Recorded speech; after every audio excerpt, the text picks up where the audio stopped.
Les États-Unis ont produit l'essentiel des terres rares mondiales avant la Chine, avec la mine de Mountain Pass qui est toujours productive Oui, c'était en Californie, en effet.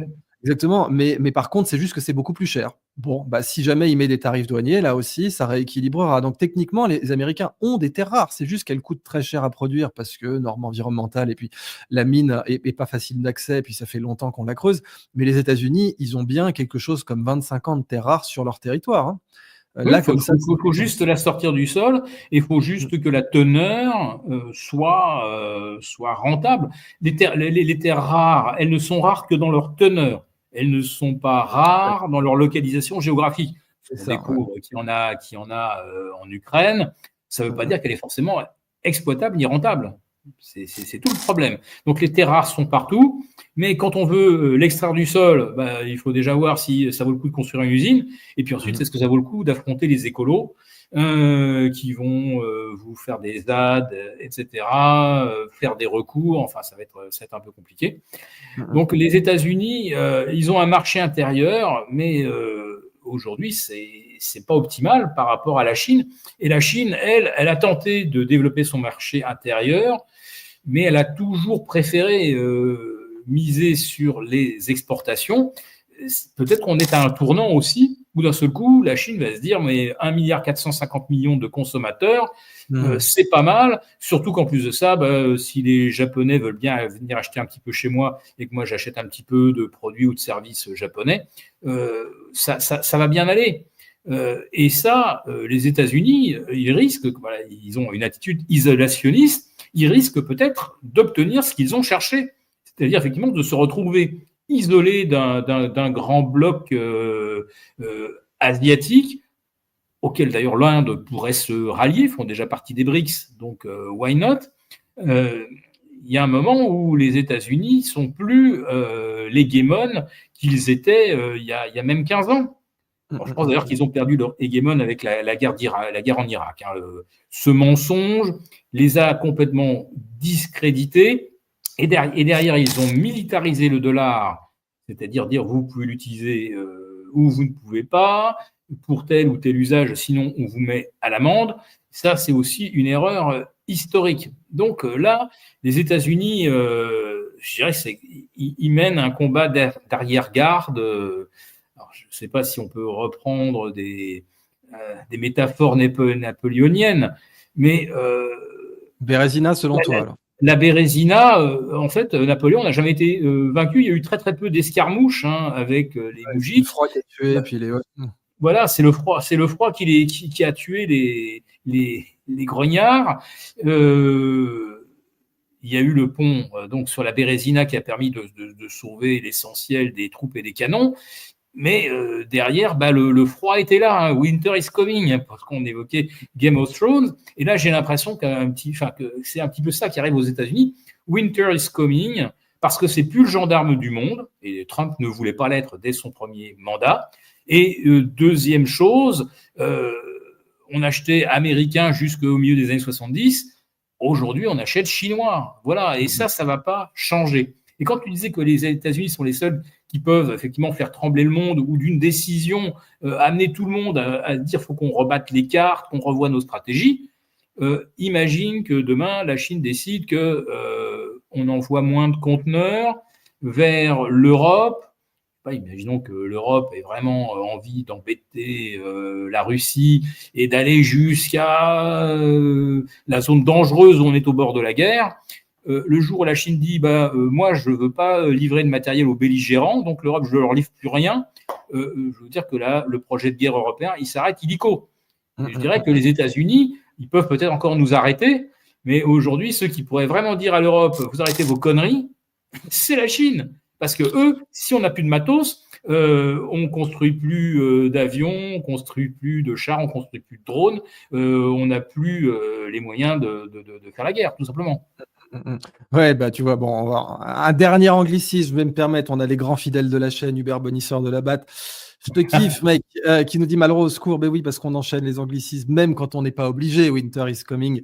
Mais allez, un dernier, toujours, c'est la queuerie absolue du Danemark qui achète des F-35 pendant qu'ils se font humilier au Groenland. T'as J.D. Vance qui débarque, qui dit « Alors bonjour, vous êtes traités comme des animaux par ces salopards de coloniaux du Danemark et moi je vais faire un discours politique. » C'est Charles de Gaulle justement, tiens, Hubert qui nous disait « J'ai mal à mon de Gaulle ». Bah là, ce qu'ils ont fait, c'est un vive le Danemark libre. Hein. Je veux dire, J.D. Vance qui arrive, vive le Danemark, vive le Danemark libre. Bon, sauf qu'il s'est pas fait dégager par le Groenland, par le Groenland-Danemark à ce moment-là. Donc c'est chaud quand même. Et derrière, ils achètent des F-35. Alors, ça me permet d'enchaîner sur le reste quand même du rapport de force. Je reprends quelques comptes sur X. Qui nous commente que le Mexique et le Canada ont lâché l'affaire sur les tarifs douaniers. Ça y est. Et donc, il met un petit mème. Désolé pour Malraux. It smells like bitch in here. Que je ne traduirai pas, bien entendu. Et puis, même Israël a pris. Écoute, peu de gens se demandaient. Alors, parce qu'il n'y a pas de déficit commercial majeur entre Israël. Enfin, d'abord, s'il y en a un, mais les États-Unis, enfin, Israël avait coupé tout tarif douanier. Ce qui est quand même, voilà, bon, on rigole pas, quoi. Il leur reste 17%, ouais. Ouais, ils se sont pris un 17%, comme ça. Allez, des familles, c'est cadeau. Comme je disais, normalement, c'est cadeau comme l'armement que les États-Unis leur fournissent depuis des décennies. Hein. Voilà, certes, bon, ça reste quand même le porte-avions américain dans la région, mais bon, un petit 17%, pas un 10%. Comme... Et puis tu sais, tu parlais de la Suisse. Je voulais reprendre l'analyse classique de Jacques Sapir. Jacques Sapir qui nous dit oui, mais les montres, alors justement, les médicaments pour la Suisse n'auront pas le tarif douanier qu'on a mentionné. Merci au chat de l'avoir vérifié. Et par contre, les montres, c'est bien sûr un produit Veblen. Donc, bon, les gens sont prêts à payer. Regarde à Singapour, tu sais, où il y a, je rappelle qu'à Singapour, il y a un distributeur de voitures.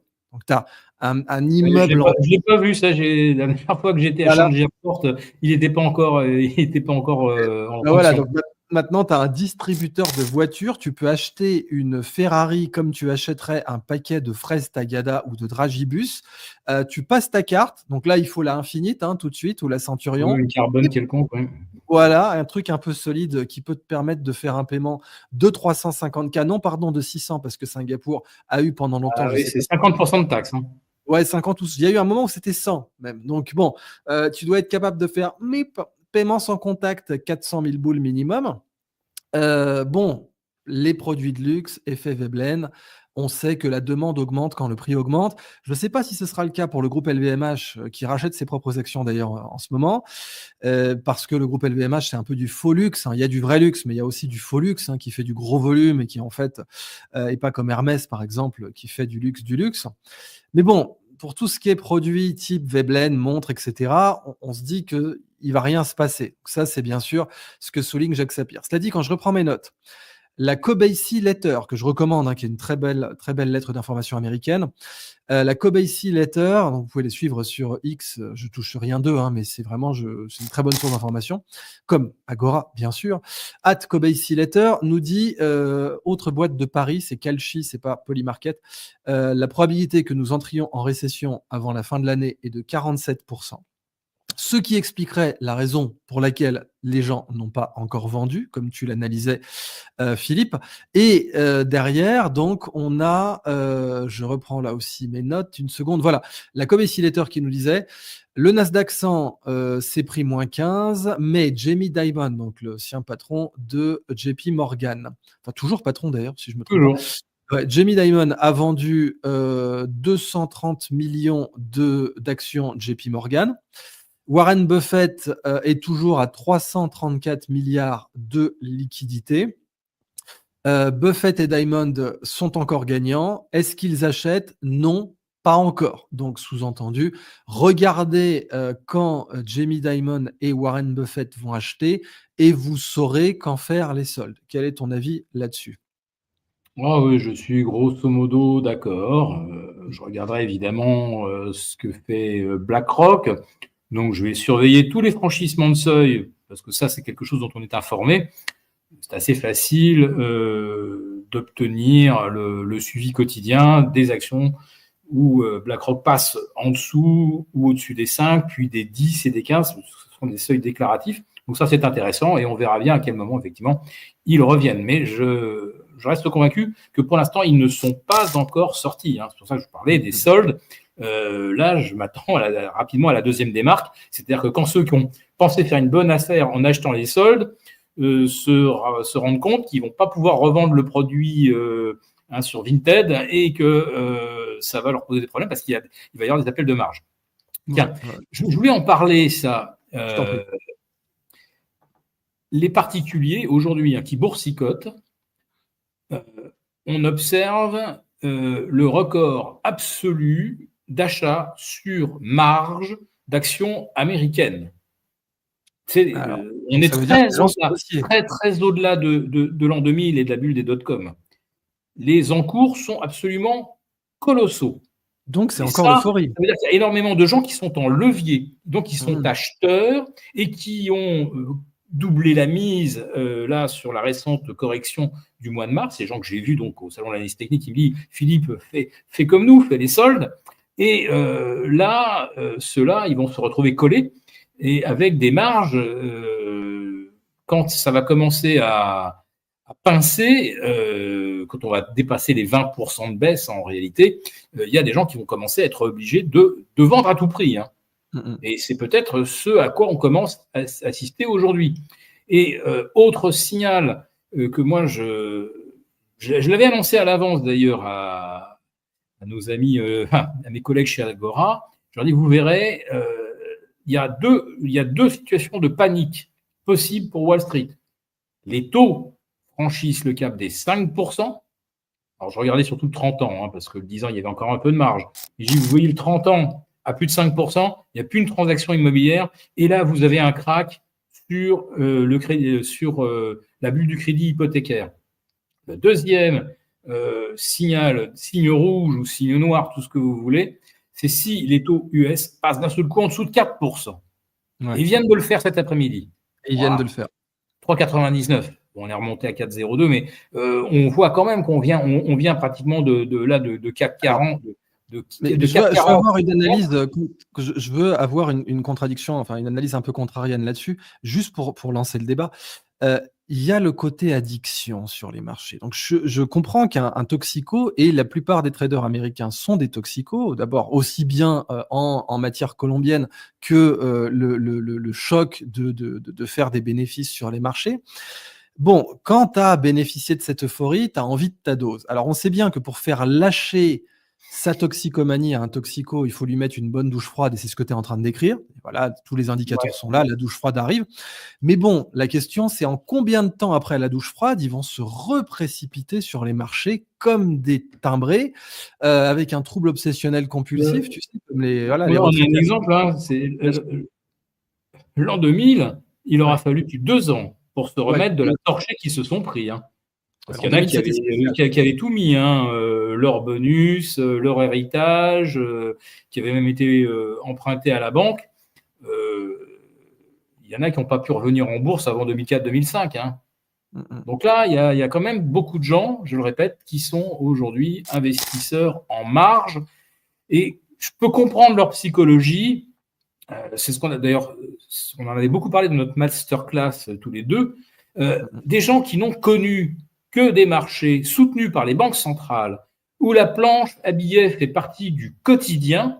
Comment voulez-vous qu'ils imaginent un monde où les marchés se mettent à baisser pendant 3 semaines, 3 mois, et grosse correction, ça peut même aller jusqu'à 2 ans, 2 ans et demi. Ils n'ont jamais connu. Et les traders qui avaient commencé en 2009 au lendemain de la bulle, ils ont souvent changer de taf, ils sont plus traders, peut-être qu'ils sont gérants discrétionnaires ou ils ont changé de métier.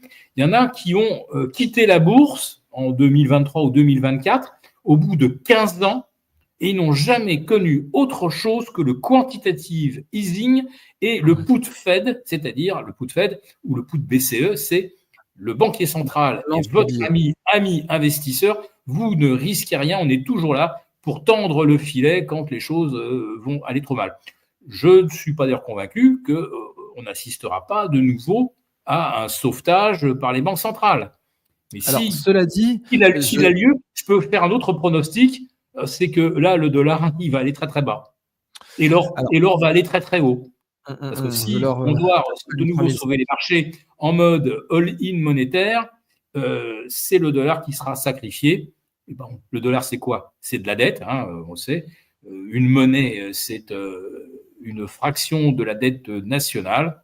Donc, si on imprime à nouveau du dollar, eh ben, quelque part, c'est aussi un moyen d'éteindre la dette en remboursant en monnaie de singe. Voilà, ça, c'est bien connu. Donc, mon pronostic, c'est que la séquence qu'on connaît actuellement, et la correction, à mon avis, ne fait que commencer, elle va probablement déboucher sur des arbitrages en faveur des actifs concrets.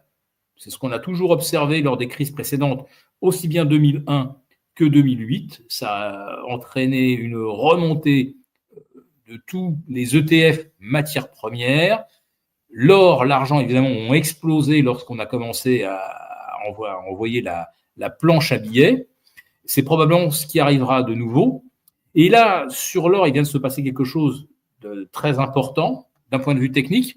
C'est qu'il y a, un an, l'encours de l'univers or, c'était autour de 13 000 milliards de dollars par rapport à l'univers des emprunts du Trésor, enfin les emprunts d'État ou des dettes d'entreprise.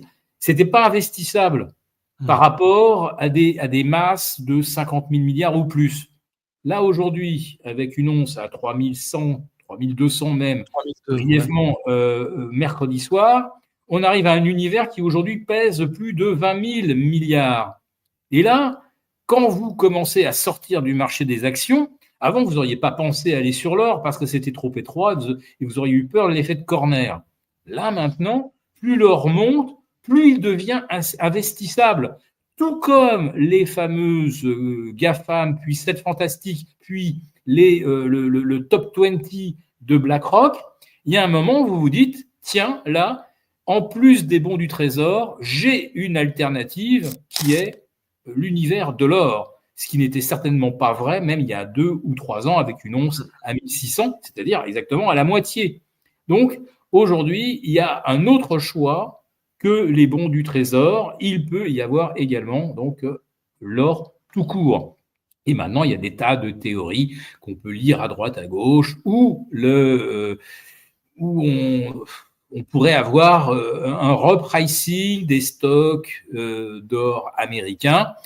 Comme tout le monde accumule de l'or, aujourd'hui, ça ne choque plus personne. Hein, les BRICS ont commencé et les États-Unis sont en train aujourd'hui d'acheter des masses d'or énormes. Je pense que j'ai entendu parler de 180 tonnes qui ont été achetées il y a en quelques semaines seulement et exportées vers les États-Unis.